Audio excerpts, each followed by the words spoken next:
শিওরে বিধানসভা নির্বাচন, সেই প্রেক্ষিতে ২৬-এর গোড়ায় অবশেষে গঠিত হল বিজেপির রাজ্য কমিটি। যে আদি আর ৯০-এর কোন্দলে বিজেপির রাজ্য কমিটি গঠনের প্রক্রিয়া বারবার পিছিয়েছে বলে অভিযোগ, সেই কাঁটা সামলে নতুন আর পুরনোর মিশেলেই দিনের আলো দেখল পদ্মের ৩৫ সদস্যের রাজ্য কমিটি। একাধিক রদবদলের মাধ্যমে ভারসাম্য রক্ষার সেই চেষ্টার সঙ্গেও মোটামুটিভাবে স্পষ্ট হয়ে গেল প্রথম সারির নেতাদের মধ্যে কারা আসন্ন নবান্ন দখলের লড়াইতে নামতে চলেছেন। বিজেপির অভ্যন্তরীণ রাজনৈতিক কাঠামোর খবর যারা রাখেন তাঁরা জানেন, পদ্ম শিবিরে দল চালনার প্রশ্নে সভাপতির পর সাধারণ সম্পাদক পদই সবচেয়ে গুরুত্বপূর্ণ।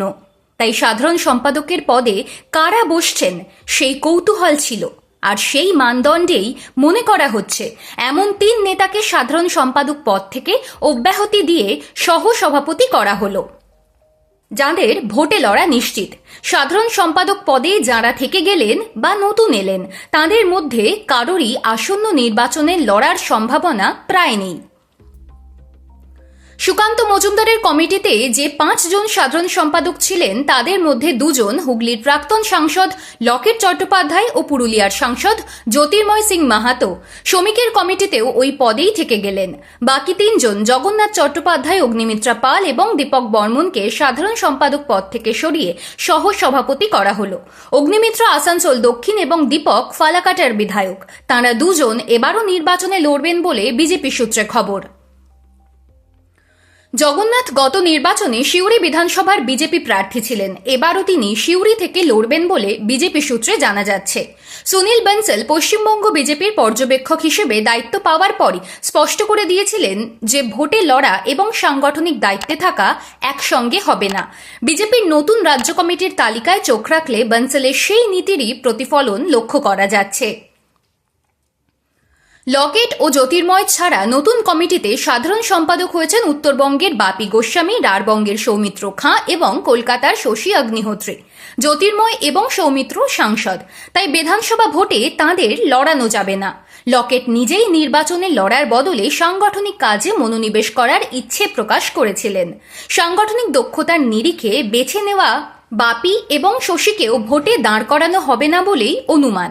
সাধারণ সম্পাদক পদে যেমন আদি ৯০-এর ভারসাম্য দেখা গিয়েছে, তেমন প্রবণতার দেখা মিলেছে সহসভাপতি পদেও।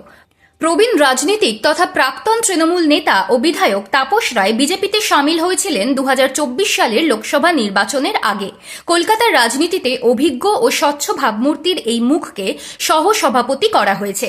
এছাড়া আলিপুরদুয়ারের সাংসদ মনোজ টিগ্গা, ২ প্রাক্তন কেন্দ্রীয় মন্ত্রী দেবশ্রী চৌধুরী ও নিশীথ প্রামাণিকও সহসভাপতি হয়েছেন। আদি বিজেপি রাজু বন্দ্যোপাধ্যায় এবং সঞ্জয় সিংহকে সহসভাপতি পদে রাখা হয়েছে। এ প্রসঙ্গে উল্লেখ্য, দীর্ঘদিন বিজেপির মূল স্রোতে ব্রাত্য হয়ে থাকা রাজুর পুনর্বাসন হলেও কমিটিতে স্থান পাননি রিতেশ তিওয়ারি, সায়ন্তন বসুরা। আরেক নেতা প্রবাল রাহা পেয়েছেন সহসভাপতি পদ। রাহুল সিনহার ঘনিষ্ঠ তথা যুব মোর্চার প্রাক্তন সভাপতি অমিতাভ রায় এবং শ্রমিকের ঘনিষ্ঠ তথা মহিলা মোর্চার প্রাক্তন সভানেত্রী তনুজা চক্রবর্তীকেও রাজ্য বিজেপির সহসভাপতি করা হয়েছে। ভারসাম্য রক্ষার চেষ্টা হয়েছে সব ক্ষেত্রেই। এর বাইরে শ্রমিক ঘনিষ্ঠ বিদ্যাসাগর মন্ত্রীকে করা হয়েছে যুগ্ম কোষাধ্যক্ষ। আলী হোসেনকে ফেরানো হয়েছে সংখ্যালঘু মোর্চার সভাপতি পদে। যুব মোর্চা এবং মহিলা মোর্চায় যথাক্রমে ইন্দ্রনীল খাঁ এবং ফাল্গুনী পাত্রকেই ওই ২ সংগঠনের সভাপতি পদে রেখে দেওয়া হয়েছে। তবে বদলে গিয়েছে এসসি মোর্চা, এসটি মোর্চা এবং ওবিসি মোর্চার সভাপতি। এসসি মোর্চার দায়িত্ব পেয়েছেন সুজিত বিশ্বাস, এসটি মোর্চা গিয়েছে মালদহ উত্তরের সাংসদ খগেন মুর্মুর হাতে। সুকান্তর শহর বালুরঘাটের বিজেপি নেতা শুভেন্দু সরকার পেয়েছেন ওবিসি মোর্চার দায়িত্ব। লক্ষণীয় হল, প্রিয়াঙ্কা টিব্রেওয়াল, বিধায়ক অশোক দিন্দা সহ কয়েকজন বিধায়কের নাম নয়া কমিটিতে নেই। বিজেপি সূত্র মারফত খবর, যারা প্রার্থী হচ্ছেন এরকম কয়েকজনকে সাংগঠনিক দায়িত্বে না রাখার যে সিদ্ধান্ত হয়েছিল, সেই মতোই গঠিত হয়েছে কমিটি। মোটের ওপর বলা যায়, দলের অন্দরের ক্ষোভ অসন্তোষ প্রশমনের চেষ্টা করে বিধানসভা নির্বাচনের আগে ঘর গোছালো বঙ্গ বিজেপি।